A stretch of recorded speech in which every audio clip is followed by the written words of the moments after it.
Everyone, I just want to create a quick video about the Google review policies for the Google My Business listings. I'm a frequent contributor to the Google forum where business owners come and ask for help, and I volunteer my time, and I've helped hundreds and hundreds of people with their listings and all kinds of different problems. But I just want to go through the Google review policies because very often people come and say, oh, someone left a 1-star review and it's fake, I need to get it removed. And it's really hard sometimes to get that removed.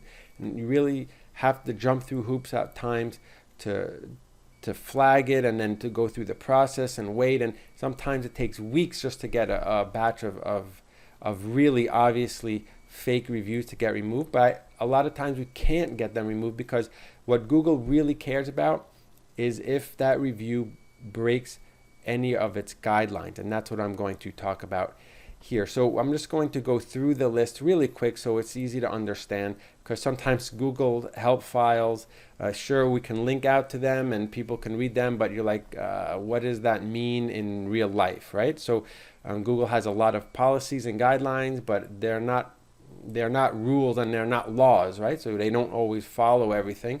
And so in real life, what does it mean? So spam and fake content. So when someone leaves a review that's spammy or fake, what Google is looking for is if that one person is 1-star rating, a lot of competition in an area. So if I'm a dentist and there's 10 other dentists in town and I leave 1-star ratings on everyone else, it doesn't quite make sense, because why would I see 10 different dentists in 1 week or even a 1 month time period, right? So it's obviously that someone is writing a fake review, a spam review, when there's a trail of what that person is doing with other accounts. Google will also look at the IP address to make sure that they're not the same as somebody else. And they'll also look for, if I leave a review in Florida and then I leave a review somewhere in California, and the next day I leave a review in Omaha, and I'm all over the place, and then I'm in Europe or whatever, and the timing just doesn't make sense for the kind of reviews, they'll check that kind of thing. So that's spam and fake content. That's kind of easy to tell, and they'll take that down pretty quick. Off topic is when someone leaves a review for the wrong business. But it also has to be obvious. So they have to write in the review that they left the review for ABC company and your company is XYZ company. And so if they don't write something specific in the review, then it's actually very hard to get removed because it won't break a guideline. If I just say, oh, the service was really bad, it's so vague that Google doesn't know. And so it'll leave it up. Google will always go to the side of leaving things up if it's not sure. Now, restricted content is basically anything that would be private information. So if you say, hey, contact me at my email address or my phone number, or you post a picture of something of somebody, their face is in there, and you're not supposed to have that kind of personal information, right? So they'll take that kind of stuff down pretty quick. Illegal content, again, it's very obvious when it's illegal, and so I don't see a lot of that really. It'll get taken down pretty quick. Explicit content, same thing, it's obvious, and it doesn't happen very often. Offensive content happens quite frequently when someone leaves a review and they're really angry and they'll write curses and bad language basically. Hate speech, same thing, so you can't say racist slurs and that kind of stuff.